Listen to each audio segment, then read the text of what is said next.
Alright, so we're back this week with the Sakura D4. Pretty much sitting like it was after I finished the front monoshock.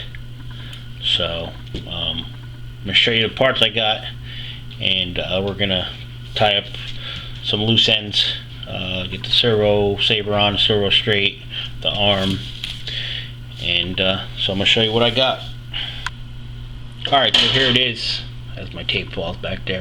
I picked up, I can't pronounce this, onisiki,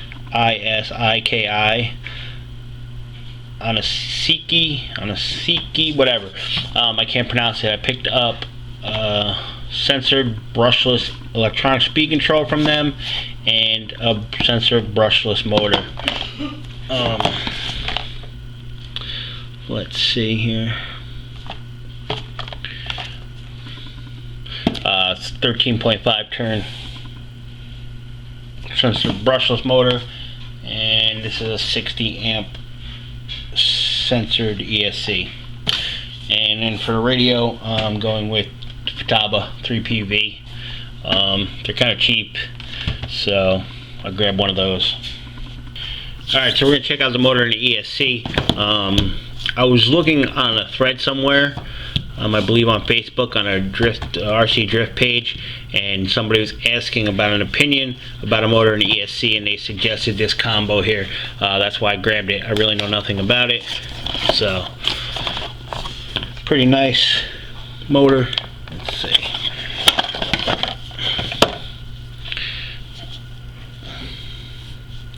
So this is really my first time messing around with anything brushless, but we will see. Hellblaze. So that's my motor that I'm going with. Put that back in there, and we're going to check the ESC. There's the little ESC. Alright.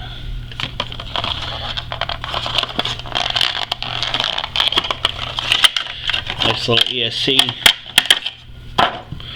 Ton of wires on it.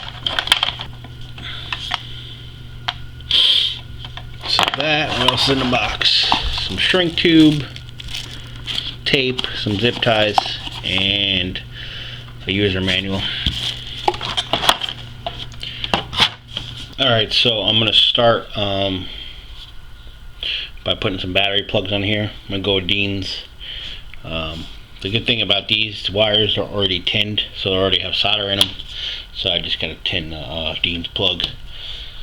Wait for my solder iron to heat up, and then gonna get this done.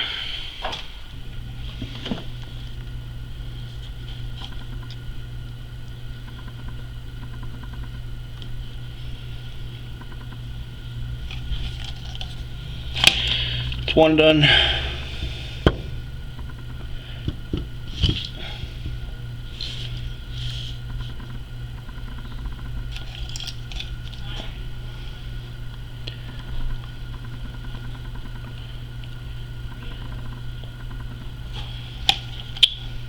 Oh, we got enough on there. Alright, so I got that all set. Alright, so let's attach this one first.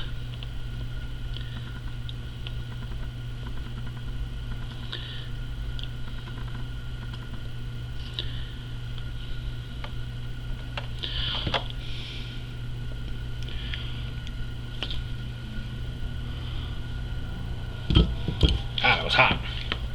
Gotta watch out because these get hot on the other side of the Dean's plugs.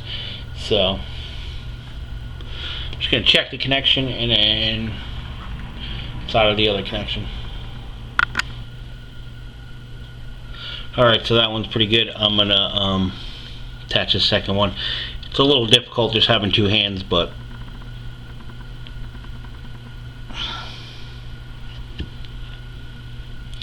that one went a little quicker. Let me see. So there they are, both of those attached. Not like it's so focusing, but they're both attached. So next we're gonna get on the motor. Alright, so I'm gonna tin these three things on the motor here. I hope.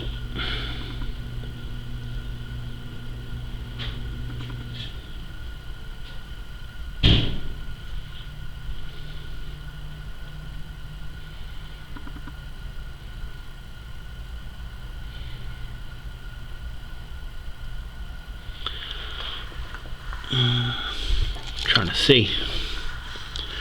Solder's getting down there.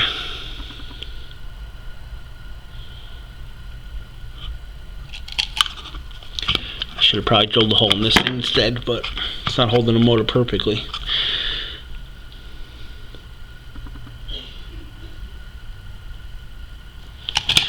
Alright, let me just check this. Alright, so I flipped it around and punched a hole in that thing. Let's see here.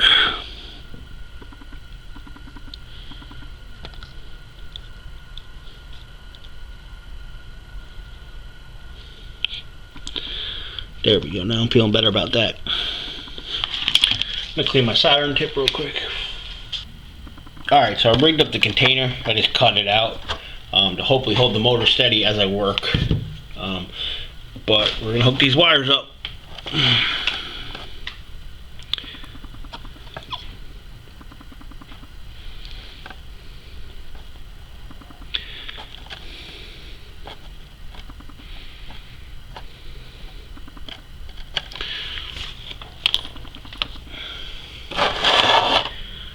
There we go. I don't think I need any kind of shrink on them. I'm not going to worry about it. The drift cart's not going to be out in the water, so try and get this list right here. So yellow would be next.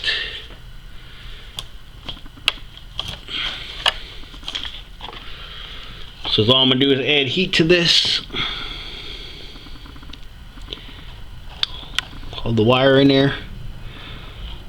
Just like that. Right? Blue, yellow, orange is last. Put a little pressure on here.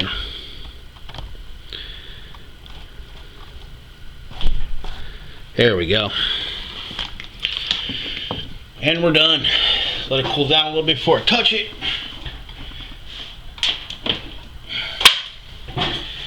But there it is. All soldered up. Came out pretty clean. My little trick worked of cutting this out so I could hold the motor in place while I soldered it. Alright, so I got the motor mounted.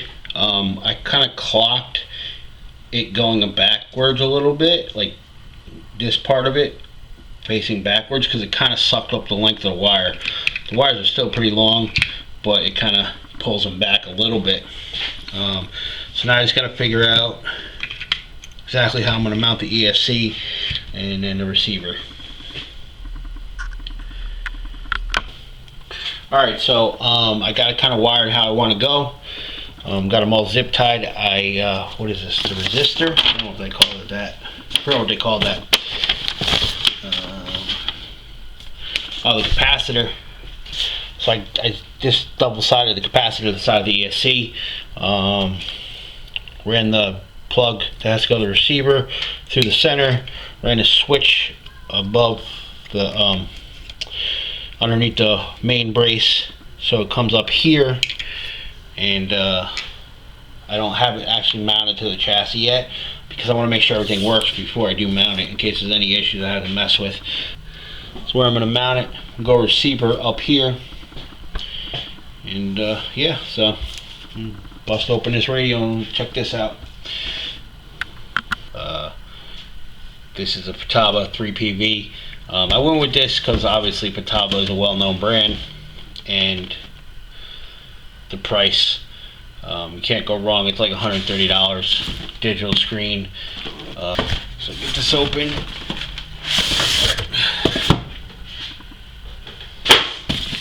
Obviously instructions, but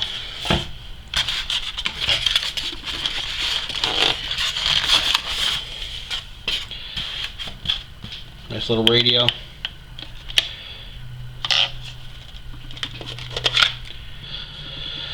and a nice little receiver. So I'm gonna get the receiver mounted. Got a battery charging. Well, I got a battery charge, so we're gonna plug it in and make sure everything works before we start mounting everything down.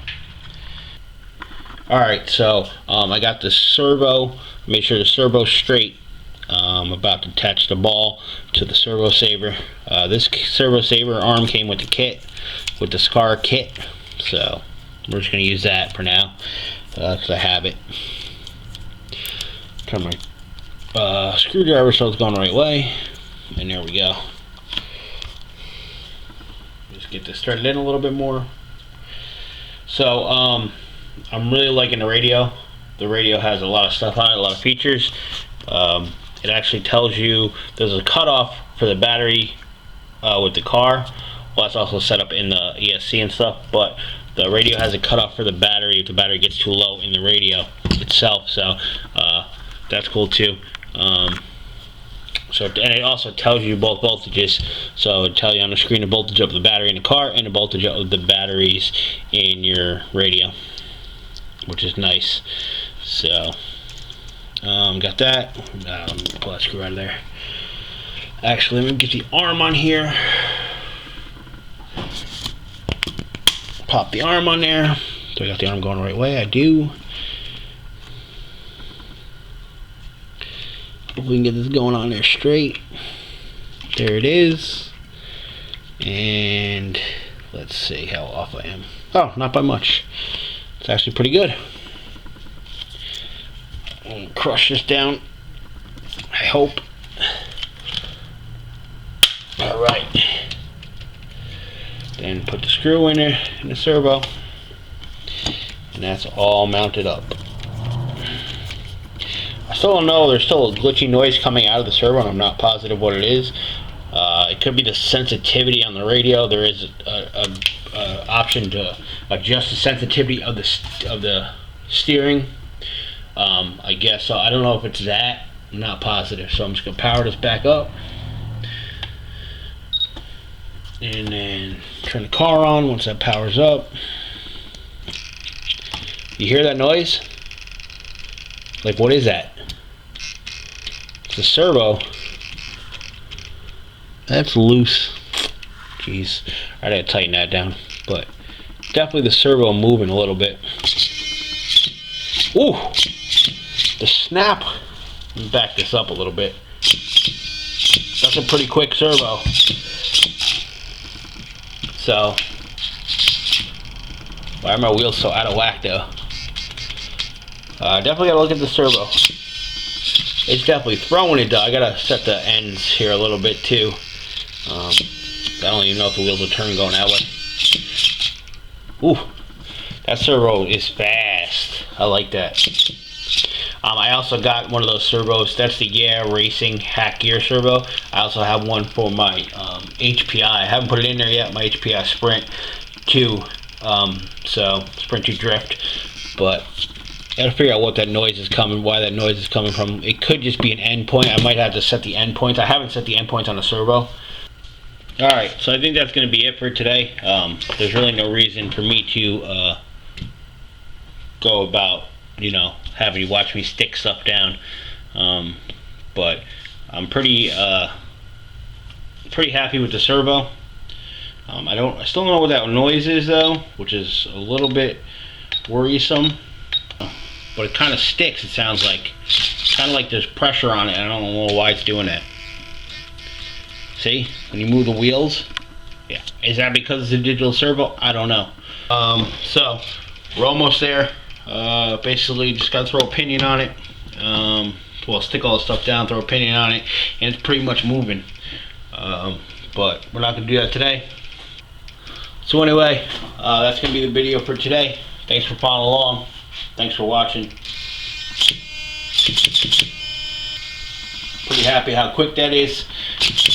I'll just leave you with that. See you next time.